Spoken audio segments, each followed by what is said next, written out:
Hi everyone. Of the broad range of people visiting dementia units, it's the elderly spouses who are the most loyal and dedicated, often living at the same retirement village as where the dementia unit is of, say, their wife or husband, many often coming daily. In terms of the children of people with dementia, it often can be left down to one child, so to carry the burden, so to speak. So if there's, say, 4 children in the city, it often is just one, the power of attorney generally, who will visit regularly. So, yeah. And the others, for whatever reason, don't come except maybe for birthdays and Christmas times and things like that. So that's a big loss. But the biggest rate of attrition is actually with new friends that dementia residents make at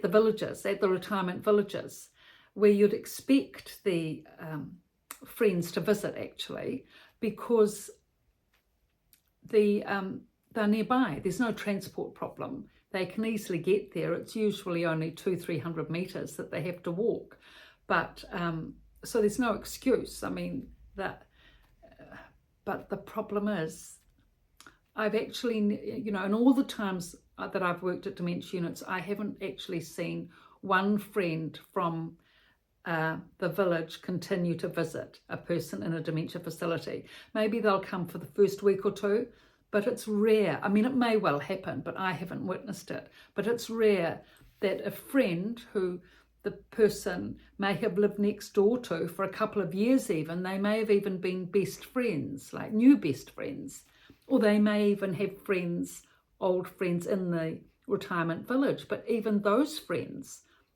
don't come and visit. So it can only be down to stigma and prejudice. I mean, there's no other reason that they can come.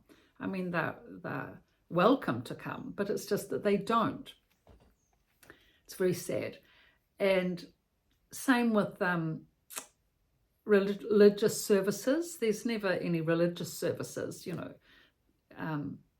at a dementia unit. It's always, where I've worked, held over at the hospital.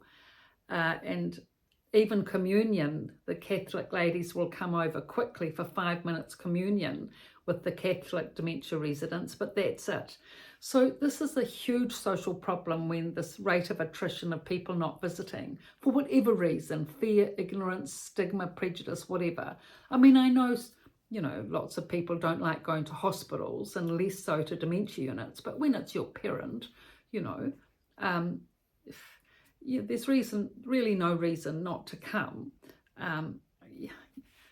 I mean, things do need to change. But anyway, I mean, everyone down to their own, I suppose. But the big problem with the lonely people at dementia units could so easily be solved, actually, if the women or men, the residents at the dementia village where the dementia units are, those residents are often lonely themselves.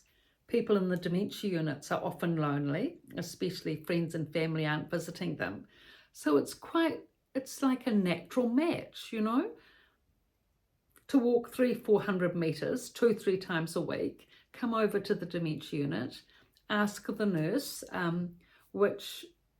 or the clinical manager, which resident you could mentor or be a friend to, and visit them and have morning tea and a chat and get to know them. And you can strike up a nice little friendship, or better still, continue the friendship that you had with that person when they were living next door to you. Oh dear, it's as simple as that, isn't it, really? It's just an attitudinal change, just an attitudinal shift is needed, that's all. And the fear and stigma has to go down, because otherwise, if the person visits the dementia unit, the friend, and then they get ostracized by other people in the village, then it's hard to go back and maintain that friendship back there. And this is what happens actually. Often the husbands and wives, I've seen many husbands have said to me, because as we know, it's mainly women in the dementia facility, most in their early 80s with Alzheimer's.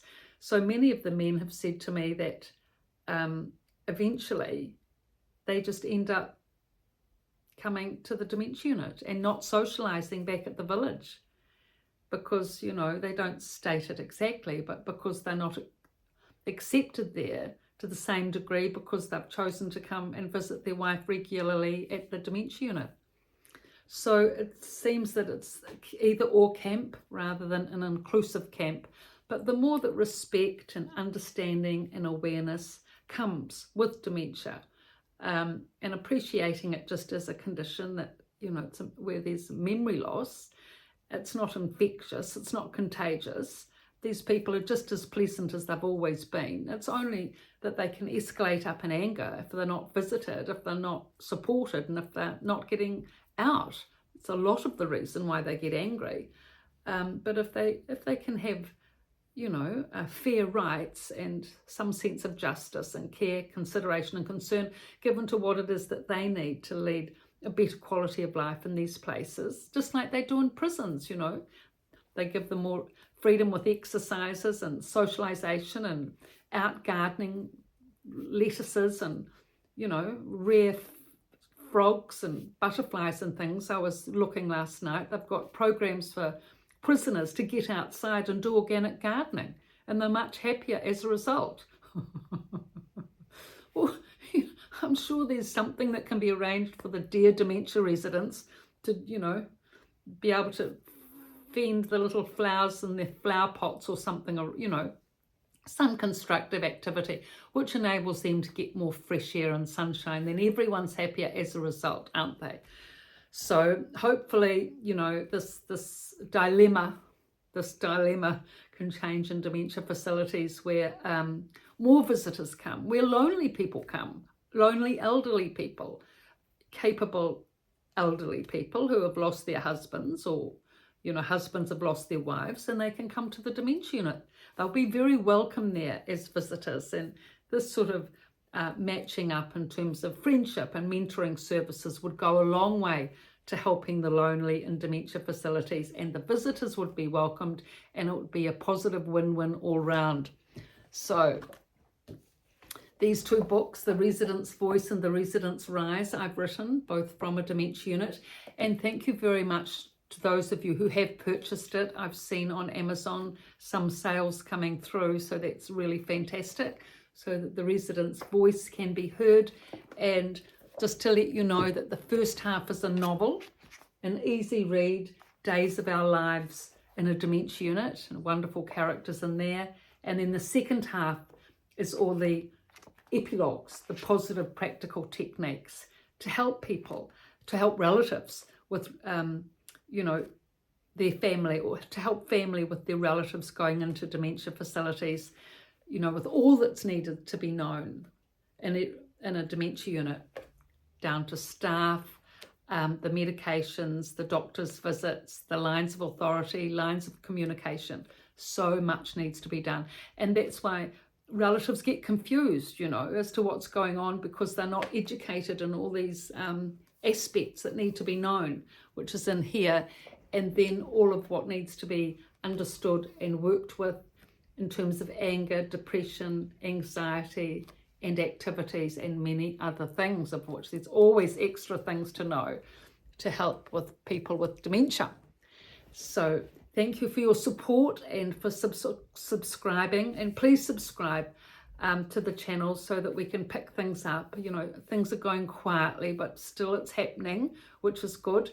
So I appreciate your support, but just hoping to get a little bit more movement so we can move things ahead a bit. Thank you.